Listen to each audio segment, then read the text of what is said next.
Hi guys. सो जैसे कि आपको पता है कि एडीआरई 2.0 के लिए हम डेली हमारे जितने भी एडीआरई के ग्रुप्स है, WhatsApp groups and Telegram channel, हर एक जगह पे हम लोग हमारा जो डेली असम ट्रिब्यून का जो न्यूज़पेपर होता है वो हम शेयर करते थे। लेकिन काफ़ी सारा रिक्वेस्ट आया था मेरे पास कि अभी टाइम इतना नहीं है और डेली न्यूज़पेपर पढ़ने का टाइम नहीं मिलता है। उसके बाद हमें समझ नहीं आता है कि क्या क्या न्यूज़ है, क्योंकि इंग्लिश जो रहता है वो काफ़ी टफ रहता है। तो इसको थोड़ा इम्पोर्टेंट समझते हुए हम लोगों ने एक डिसीजन लिया है, एक न्यू सीरीज़ लॉन्च करने का। तो आज से वो सीरीज़ लॉन्च हो रहा है। जिस सीरीज़ में हम क्या करेंगे, डेली न्यूज़पेपर एनालिसिस करेंगे। मतलब डेली न्यूज़पेपर में जो भी इम्पोर्टेंट न्यूज़ रहेगा, उन्हीं सभी न्यूज़ को हम लोग एक वीडियो बना के हर एक दिन पब्लिश करेंगे आपके लिए।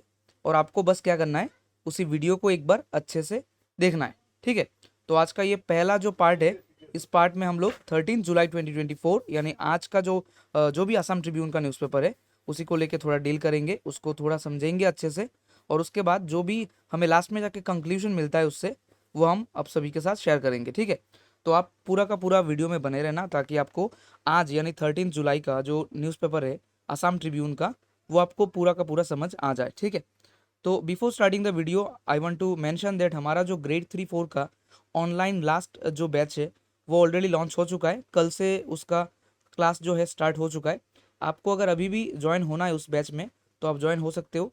ये सब डिटेल्स ये बैच के लिए है, जो आपको बैच ज्वाइन करने से मिलेगा।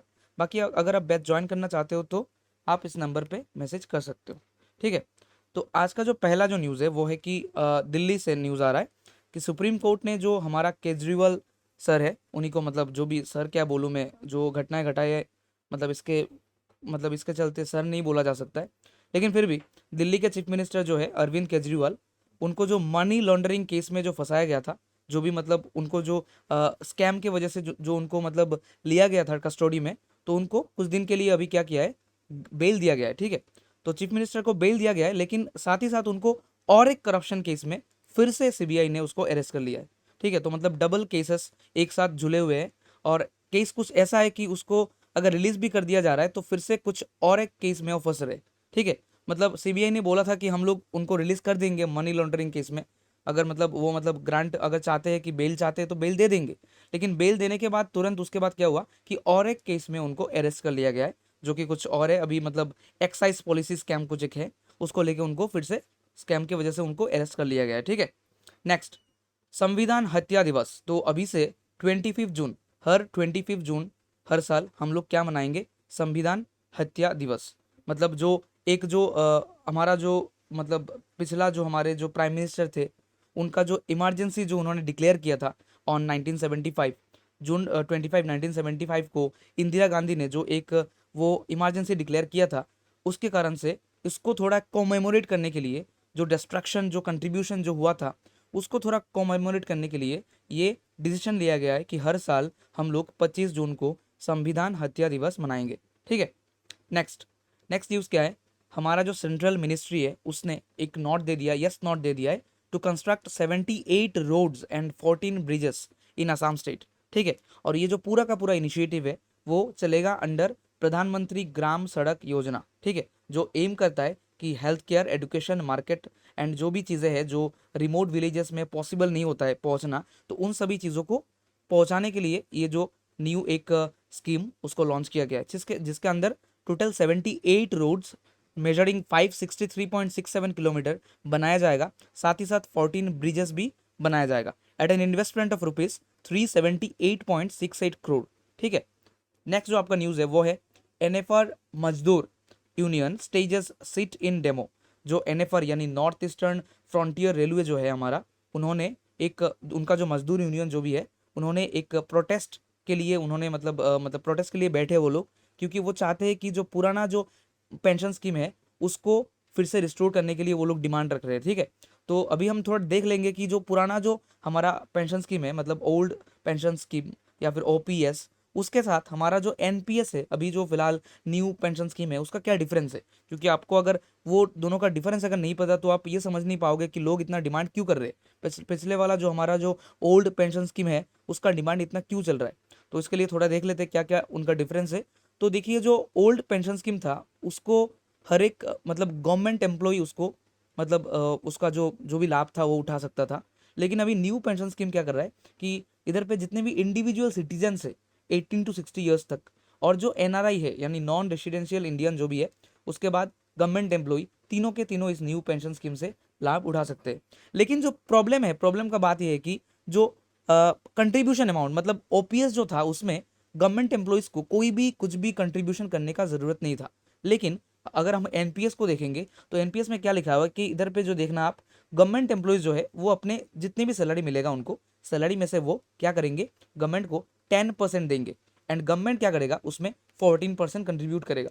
तो इधर पे एक बैकलॉग है उसका कि मतलब क्यों गवर्नमेंट एम्प्लॉय क्यों खुद 10% मतलब कंट्रीब्यूट करे अपनी सैलरी से, ठीक है। और एक चीज़ मिलता है कि जो ओल्ड पेंशन स्कीम जो है उसमें कोई भी टैक्स बेनिफिट नहीं है, लेकिन एनपीएस में हमारा टैक्स बेनिफिट मिलता है, ठीक है। फिर हम अगर पूछेंगे कि जो एनपी ओल्ड पेंशन स्कीम जो भी था उसमें क्या था, वो टैक्स फ्री था, ठीक है। मतलब टैक्स फ्री मतलब जो भी अमाउंट उसको दिया जाता था गवर्नमेंट की तरफ से उसमें कोई भी टैक्स नहीं लगता था, ठीक है। लेकिन जो अभी एनपीएस है उसमें सिर्फ 60% जो है, 60% जो भी अमाउंट टोटल होता है उसका 60% टैक्स फ्री है, बाकी जो 40% है वो टैक्सेबल है, ठीक है। अभी नेक्स्ट न्यूज़ हमारे पास क्या है, नेक्स्ट न्यूज़ ये है कि हमारा जो चीफ मिनिस्टर है हेमंत बिश्व शर्मा, उन्होंने कल ₹68.44 करोड़ इस बार 349 इंस्टीट्यूशन को अंडर फेज 1 और प्रज्ञान भारती स्कीम, उन्होंने एक मतलब एक फंक्शन में जनता भवन भवन में जो भी फंक्शन हुआ उसमें उन्होंने वेडनेसडे को डिस्ट्रीब्यूट किया है, ठीक है। कितना crore, 68.44 crore to 349 institution under phase 1 of Pragyan Bharati scheme. तो ये प्रज्ञान भारती स्कीम क्या है, इसके तहत क्या क्या मिलता है मैं थोड़ा बता देता हूँ आपको। तो ये प्रज्ञान भारती स्कीम जो है ये गवर्नमेंट ऑफ असम ने लॉन्च किया है, और इस स्कीम के तहत क्या क्या मिलता है कि जो भी ऐसा स्टूडेंट है जिसका फैमिली इनकम, जिसका ईयरली फैमिली इनकम अगर उसका लेस देन 2 लाख है, एंड उसका अगर मम्मी पापा कोई भी अगर गवर्नमेंट जॉब नहीं करते हैं, तो उनको क्या होता है कि जो भी डॉटर है या फिर जो भी सन है उनको डायरेक्टली फ्री एडमिशन दे दिया जाता है। तो ये है प्रज्ञान भारती स्कीम, जो कि परसों को हमारा जो जनता भवन है उधर पे इस साल के लिए गवर्नमेंट ऑफ असम के जो चीफ मिनिस्टर है हिमंत बिश्व शर्मा सर, उन्होंने डिसबर्स किया है, ठीक है।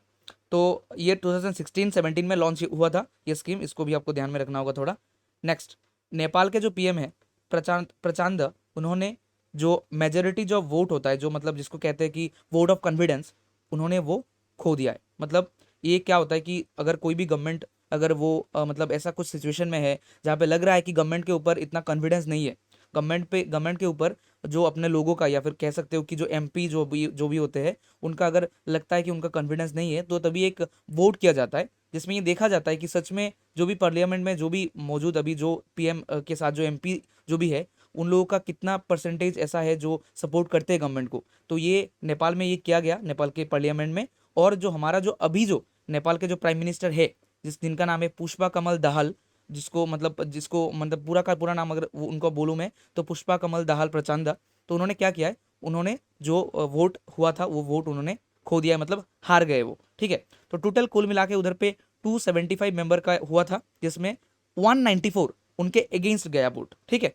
लेकिन एटलीस्ट 138 वोट उनको चाहिए होता, सही मतलब उनको अगर जीतना था तो उनको कम से कम 138 वोट उनको चाहिए होता है, लेकिन उन्होंने मतलब उनके खिलाफ ही चला गया 194 वोट, सिर्फ और सिर्फ 63 वोट उनके मतलब उनके साथ गया। अभी जो केपी शर्मा है, KP Sharma Oli, he set to be the next PM of Nepal, ठीक है। नेक्स्ट न्यूज़, नेक्स्ट क्या है, मतलब आपको पता है कि अभी जो एक यूक्रेन को लेके मतलब रशिया यूक्रेन इंडिया सब मिला के एक एक मीटिंग हुआ है, मतलब मीटिंग यूएन जनरल असेंबली का जो मीटिंग होता है वो मीटिंग हुआ है। तो उधर पे यूएन जनरल असेंबली ने मतलब एक डिमांड किया था कि जो रशिया जो करेगा मतलब रशिया को बोला गया था कि रशियन वो जो जितना भी वो आर्मी वगैरह जो भी उनके बॉर्डर एरिया में है और यूक्रेन के साथ जो भी अभी चल रहा है, उन सभी चीज़ों के लिए ये डिमांड किया गया है कुछ कुछ देशों से कि मतलब देश नहीं कह सकते हो आप, यूएन जनरल असेंबली का जो भी मेंबर्स है उनका ये डिमांड था कि यूक्रेन से सब कुछ जो भी फोर्सेस है वो रशिया को उठाना होगा, ठीक है। तो ये एक वोट किया गया है कि कितने लोग इसको सपोर्ट करते हैं कितने नहीं करते। तो उसमें इंडिया ने बिल्कुल वोट ना करने का सोचा है, तो इंडिया ने एब्सटेन किया है in UN General Assembly on a resolution that demanded that Russia immediately cease its aggression against Ukraine and urgently withdraw its military and other unauthorized personnel from the Zaporizhia nuclear power plant, ठीक है। तो ये कुल मिला के आपको पता है कि अभी इसमें देखने वाला बात ये कि आपको मतलब सीखने वाला बात क्या है कि टोटल 193 मेंबर होता है यूएन जनरल असेंबली का, और उसमें से उस दिन जो भी मतलब हुआ था उसमें टोटल 99 लोगों ने ये फेवर किया है कि हाँ हम मानते हैं कि रशिया को अभी जो भी ट्रूप्स है उसको उठा देना चाहिए यूक्रेन से। और 9 लोगों ने मतलब 9 कंट्रीज ने उसके अगेंस्ट गए, और 60 कंट्रीज ने बिल्कुल वोट ना करने का सोचा है, जिसमें से India, Bangladesh, Bhutan, China, Egypt, Nepal, Pakistan भी मौजूद है। ठीक है, नेक्स्ट जो न्यूज़ है वो है कि जल दूत प्रोग्राम। तो असम गवर्नमेंट ने ये डिसीजन लिया है कि अपना जो जल दूत प्रोग्राम है, जो वाटर मैनेजमेंट या फिर वाटर सर्व करने का या फिर वाटर को बचाने का जो भी एक प्रोग्राम है, वो अभी हर एक सीबीएसई स्कूल में लॉन्च किया जाएगा। ठीक है, Jal Doot programme to be implemented across CBSE schools all over the state. ये जल दूत क्या होता है? जल दूत मिशन में क्या देखा गया है कि मतलब जल जीवन मिशन जो हमारा होता है उसका ही एक एक प्राइमरी लेवल पार्ट है जल दूत मिशन, जिसमें जल दूत यानी जल दूत किसको कहा जाता है? जो भी स्टूडेंट्स है उनको कहा जाता है जल दूत, यानी वो जल को बचाने वाले ऐसे इंसान, इसके कहा जाता है दूत। दूत हमें मतलब पहले से हिस्ट्री अगर देखोगे तो दूत वो होता है जो जाके कुछ इन्फॉर्मेशन देता है या फिर कुछ एक इंपॉर्टेंट काम करता है। तो इधर पे जल दूत जो है ना, मतलब पानी तो जल हो गया, और जो दूत है वो स्टूडेंट है, मतलब वो स्टूडेंट जल को बचाने के लिए लड़ाई करेगा और लोगों को समझाएगा कि जल बचाने का क्या क्या इंपॉर्टेंस है। ठीक है, नेक्स्ट जो न्यूज़ आता है, हाँ इधर पे देखो लिखा हुआ है Jal Jeevan Mission Assam has pioneered an initiative namely Jal Doot programme for recognising the role of students in the arena of water conservation, यानी स्टूडेंट्स का क्या रोल रह सकता है to save the water across the state. ठीक है, और ये जो क्लास 8 के स्टूडेंट्स से लेके क्लास 12 के स्टूडेंट सभी को कहा जाएगा जल दूत। ठीक है, इस प्रोग्राम में जो भी पार्टिसिपेट करेंगे स्टूडेंट्स क्लास 8 से क्लास 12 तक, उन सभी को कहा जाएगा Jal Doot, and they will play a crucial role in their execution and outreach towards the society to make sure that we save water, we drink safe water, and we maintain the water quality, and also we conserve the water. Next, Poloria Pratidhwani staged to pay tribute to Harendranath Barthakur. अभी मैंने ये क्यों pick out किया है क्योंकि इसमें क्या है, मतलब पोलोरिया प्रतिध्वनि एक मतलब वो एक मतलब अभी पॉपुलर एक बैंड है जिसने एक हरेंद्रनाथ बरठाकुर का एक मतलब जो भी ड्रामा है उसको स्टेज किया है। लेकिन मैंने क्यों पिक आउट किया है, इधर पे देखना पहले लाइन पे कुछ लिखा हुआ है, Poloria Pratidhwani a popular Assamese rendering by Harendranath Barthakur of the Frederick. मतलब पोलोरिया प्रतिध्वनि जो है वो सॉरी वो कोई बैंड नहीं है, वो पोलोरिया प्रतिध्वनि जो है वो मतलब पूरा एक नॉवेल का नाम है, जिस नॉवेल को किसने लिखा था? हरेंद्रनाथ बरठाकुर ने। तो हरेंद्रनाथ बरठाकुर का जो पोलोरिया प्रतिदिन है वो उसको स्टेज किया गया है। तो इससे आपको सीखने का मिलता है कि हरेंद्रनाथ बरठाकुर जो है उनका एक फेमस अगर आ जाता है कि अगर उनका फेमस कोई नॉवेल, तो उनका बहुत फेमस नॉवेल का नाम क्या है? पोलोरिया प्रतिध्वनि। ठीक है, फिर उसको उससे ज़्यादा इसमें कुछ देखने वाला बात नहीं है, लेकिन ये जो इसका पहला जो लाइन है वो थोड़ा आप एक बार पढ़ लेना। Poloria Pratidhwani a popular Assamese rendering by Harendranath Barthakur of the Frederick flats famous French children play Runaway was staged in the Shivsagar Yuvadal Auditorium recently as a tribute to the distinguished Assamese playwright on its second death anniversary। यानी 2 साल पहले उनका death हुआ है और death anniversary को मद्देनजर रखते हुए ये प्ले किया गया, जो उनका बहुत एक मतलब फेमस प्ले है। किनका?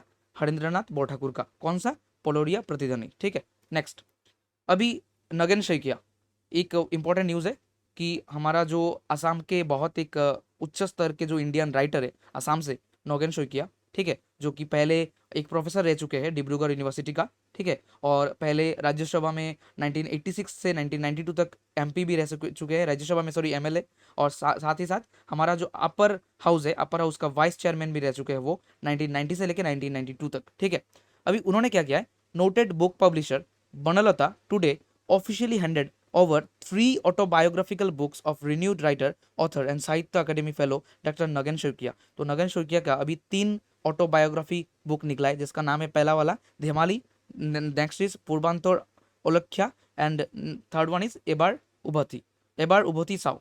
तो ये तीनों शइकिया का खुद का जो ऑटोबायोग्राफिकल बुक है। तो ये आ सकता है क्वेश्चन, क्योंकि वो बहुत ही एक फेमस इंडियन राइटर है जो आसाम से बिलोंग करते हैं, तो उसके लिए आप ये देख लेना एक बार। ठीक है, नेक्स्ट, इंडियाज पॉपुलेशन जो है उसको लेके एक इंपॉर्टेंट न्यूज़ है कि इंडियाज पॉपुलेशन जो है वो पीक में जा सकता है इन द अर्ली 2060। यूएन ने ये डिमांड किया है कि इंडिया का जो पॉपुलेशन है वो एकदम पीक पे रहेगा इन द अर्ली 2060, एंड उसके बाद पूरा पीक रीच करने के बाद जो पॉपुलेशन है वो एक डिक्लाइन होगा बाई 12%, ठीक है। The population of India will likely decline by 12% after reaching its peak, ठीक है। तो ये किसका डिमांड है? यूएन का है। यूएन मतलब यूनाइटेड नेशन। तो यूनाइटेड नेशन का ये वर्ल्ड पॉपुलेशन प्रोस्पेक्टस रिपोर्ट के अनुसार ये बताया गया है, ठीक है। तो ये भी एक बार देख लेना। नेक्स्ट नेक्स्ट अभी क्या न्यूज़ आ रहा है, थोड़ा छोटा छोटा न्यूज़, जिसमें से पहला है कि एक मतलब एक रोड मतलब बनाने के लिए अभी सेंक्शन हुआ है। The North East Frontier Railway on Wednesday inaugurated, मतलब बनाया गया है, ऑलरेडी बनाया गया है, a new road over bridge at Tetelia station yard on the Guwahati Lumding double line section, ठीक है। तो ये न्यू एक रोड बनाया गया है। तो रोड के तहत क्वेश्चन बनते हैं, इसके लिए मैंने इसको पिक आउट किया है कि रोड ओवर ब्रिज बनाया गया है, कहाँ पे बनाया गया है? Guwahati Lumding double line section पे, और जिसका कॉस्ट था पूरा 72 करोड़ का, ठीक है। और ये पोबिटोरा वाइल्ड लाइफ सेंचुरी को लोकेट करता है, मतलब near by Pobitora wild life sanctuary. जब भी मतलब ये जो रोड है, ये जहाँ से जाता है, वो जो ब्रिज है जहाँ से जाता है, उधर पे पोबिटोरा वाइल्ड लाइफ सेंचुरी भी आता है, ठीक है। तो ये मतलब अच्छा है कि फोर लाइनर बनाने के लिए अभी बनाना चाहिए, क्योंकि जो वाइल्ड लाइफ का कल एक घटना मैंने देखा है कि एक जो मतलब कांचनजंगा एक्सप्रेस ने कि कहीं पे एक मतलब एक्सीडेंट किया है, एक हाथी को आके उसने मतलब जोर से धक्का दिया, जिसके कारण से मतलब हाथी जो है वो मर गया, ठीक है। तो अगर वो उधर पे कुछ एक मतलब अगर अलग अलग से कुछ एक ब्रिज वगैरह रहता है, या फिर कुछ ऐसे रहता कि जो रास्ते है, रास्ते से साइड में एक वॉल रहता है, तो हो सकता था कि वो हाथी ना मरे, क्योंकि ये सब अगर करेगा गवर्नमेंट, तब जाके कुछ हम वाइल्ड लाइफ जो भी है वाइल्ड लाइफ उनको बचा पाएंगे। क्योंकि मुझे लगता है कि जो रेलवे लाइन है उनके साइड में वॉल दे देना चाहिए, ताकि बाहर से जो एनिमल्स है वो रेलवे लाइन के सामने ना पाए। लेकिन हमें क्योंकि पता है कि बहुत सारे एक्सीडेंट ऐसे होते हैं, ये तो बस एक वीडियो मैंने कल देख लिया, इसलिए मुझे पता चला, ठीक है। नेक्स्ट, हाइपरबोला 1 चाइना का एक बहुत ही इंपॉर्टेंट एक बहुत ही एक इंपॉर्टेंट रॉकेट कंपनी का रॉकेट है। तो जिसने 2019 पे फर्स्ट प्राइवेट रॉकेट बना था वो वर्ल्ड का, जिसने अर्थ को पूरा ऑर्बिट लगाया था विथ हाइपरबोला 1। लेकिन उसके बाद फर्स्ट टाइम उसने 2019 में किया था ये चीज़। 19 में ये कारनामा किया था जब उसने पहले बार उसने क्या किया कि प्राइवेट रॉकेट होते हुए उसने क्या किया, पूरा का पूरा जो अर्थ का ऑर्बिट लगाया था विथ हाइपरबोला 1। लेकिन उसके बाद अभी 3 बार और ये ट्रायल हो चुका है चाइना की तरफ से, लेकिन तीनों बार उसने फेल किया। तो लेटेस्ट कल या परसों जब मैंने मतलब जो मैंने देखा है न्यूज़ पे, कल या परसों फिर से एक बार ट्राई किया गया था, लेकिन फिर से वो फेल हुआ है, और जाके वो कहाँ पे गिरा है? चाइना का गोबी डेजर्ट। तो इधर पे दो चीज़ इंपॉर्टेंट है, ये कि हाइपरबोला 1 क्या है। तो उसने पहले बार मतलब 2019 पे आईस्पेस नाम का वो कंपनी था जिसने वो लॉन्च किया था प्राइवेट रॉकेट, जिसका नाम था पूरा हाइपरबोला 1, ठीक है। और ये चाइना में एक इंपॉर्टेंट अगर डेजर्ट आता है तो चाइना का क्या है? गोबी डेजर्ट, ठीक है। नेक्स्ट, यूएस साउथ कोरिया ने अपने दोनों देशों ने साइन किया है जॉइंट न्यूक्लियर डेटोरेंस गाइडलाइन। मतलब वो उन्होंने साइन किया है कि वो कभी न्यूक्लियर मतलब होता है ना, न्यूक्लियर पॉलिसी जो रहता है, वो उन्होंने साइन किया है। किसने किसने? यूएस और साउथ कोरिया ने। Next, minister for development of north eastern region, union minister for development of north eastern region, जिसका पूरा का पूरा जो आता है डोनर मिनिस्ट्री, ठीक है। तो अभी ये मैंने क्यों पिक आउट किया है आपसे, ये एक छोटा छोटा क्वेश्चन मिल जाएगा आपको कि अभी फिलहाल डोनर मिनिस्ट्री का कौन मिनिस्टर है? वो है ज्योतिरादित्य सिंधिया, ठीक है। तो उन्होंने बताया कि हम असम के लिए जल्दी से जल्दी परमानेंट सोल्यूशन फॉर फ्लड ला रहे हैं, और उसके लिए उन्होंने ये डिमांड किया है कि जो भी नॉर्थ ईस्टर्न स्टेट से सभी को एक होकर डिसीजन लेना होगा, क्योंकि हर साल हम ये करते हैं कि फ्लड आने के बाद कुछ एक टेम्पररी सोल्यूशन हम बना देते हैं, जो फ्लड जाने के बाद फिर से एक मतलब एक बार फ्लड आ जाता है नेक्स्ट ईयर। तो इन्होंने बोला है इस बार कि इस बार का जो भी सोल्यूशन हम बनाएंगे वो एक परमानेंट सोल्यूशन हो, ना कि एक stop gap arrangement. Stop gap मतलब किसी भी एक प्रॉब्लम का परमानेंट नहीं, टेम्पोररी सोल्यूशन उसको कहा जाता है स्टॉप गैप अरेंजमेंट, ठीक है। नेक्स्ट, ये क्या है? ये बहुत इंपॉर्टेंट है। तो इधर पे देखा गया है कि देखो मतलब व्हाइट जो है ना, व्हाइट पॉलिसी, मतलब जो उन्होंने बोला है कि व्हाइट रिवॉल्यूशन, किसने बोला है? कि नागालैंड ने बोला है कि हम लोग जल्दी से जल्दी हमारे स्टेट गवर्नमेंट की तरफ से हम कमिटेड है हम व्हाइट रिवॉल्यूशन लाने के लिए स्टेट में। तो ये व्हाइट रिवॉल्यूशन क्या है? मिल्क प्रोडक्शन को बढ़ाने के लिए, ठीक है। तो इसके लिए मैं एक जो भी पता नहीं मैंने इधर पे डाला है क्या नहीं डाला है मैंने, तो इधर पे एक मैं एक पीडीएफ में डाल दूंगा नीचे, व्हाइट रिवॉल्यूशन क्या है उसके लिए आप एक बार पढ़ लेना, उसको आपको मिल जाएगा व्हाइट रिवॉल्यूशन से सारा इन्फॉर्मेशन, ठीक है। नेक्स्ट नेक्स्ट क्या है कि हमारा जो रिटेल इन्फ्लेशन है वो अभी राइज होके 5.08% हो चुका है। बहुत इंपॉर्टेंट है, इसको थोड़ा मार्कआउट कर लेना आप लोग। साथ ही साथ हमारा ministry of agriculture and farmers welfare in collaboration with the national bank for agriculture and rural development, इधर पे देखो दो चीज़ आपको क्लियर हो गया। फुल फॉर्म आता है ministry of agriculture and farmers welfare, ठीक है, मतलब वो एग्रीकल्चरल एंड फार्मर वेलफेयर को लेकर डील करता है। ऐसा मिनिस्ट्री जो एग्रीकल्चर और फार्मर वेलफेयर को लेकर डील करता है, उसने कोलैबोरेट किया है किसके साथ? नाबार्ड के साथ। नाबार्ड के साथ करके कोलैबोरेट करके उन्होंने लॉन्च किया है 750 करोड़ का agri sure fund for startups to promote investment in innovative technological driven and highly impact activities in agriculture and rural enterprises। तो जितने भी स्टार्टअप ऐसे हैं जो मतलब ऐसे जगहों पे इन्वेस्टमेंट करना चाहते हैं जिनके तहत हमें एग्रीकल्चर में कुछ अच्छा मिलने वाला है, एग्रीकल्चरल वे में अगर कुछ इनोवेटिव है, तो उसके लिए गवर्नमेंट ऑफ इंडिया ने अपने जो नाबार्ड जो बैंक है उसके साथ मिलके एक जॉइंट करके एक एग्रीश्योर फंड करके एक फंड रिलीज किया है, जो फंड का पूरा अमाउंट है 750 करोड़, जिससे इंडियन गवर्नमेंट क्या करेगा, उन्हीं स्टार्टअप को फंड करेगा जो स्टार्टअप अपना मतलब जो भी प्लान है, प्लान प्रोग्राम के तहत वो लोग इन्वेस्टमेंट करेंगे और इनोवेटिव कुछ सोल्यूशन लाएंगे हमारे एग्रीकल्चर या फिर रूरल एंटरप्राइज के लिए। Next, the week long 9th national medical laboratory professional week under the aegis of the All Assam Medical Laboratory Technician Association will be held from July 17 at Tezpur medical college. तो इसको मैंने क्यों pick out किया है, क्योंकि इधर पे आपको मिलेगा कि जो हमारा national medical laboratory professional week होता है, वो भी हमारा एक बहुत ही इंपॉर्टेंट वीक है, जिससे क्या होता है कि हम लोग जो जो भी लेबोरेटरी प्रोफेशनल वीक मतलब जो भी हमारे देखो मेडिकल फील्ड में सिर्फ डॉक्टर नहीं रहते, साथ में लेबोरेटरी प्रोफेशनल भी रहते, तो उनके लिए भी कुछ एक हमारा वीक है, ये हमें जानना चाहिए। ठीक है, तो इसके लिए मैंने इसको पिक आउट किया है। तो इस बार का ये जो 9th national medical laboratory professional week हो रहा है, ये कहाँ पे होगा? हमारा 17 जुलाई से तेजपुर मेडिकल कॉलेज में, TMCH में।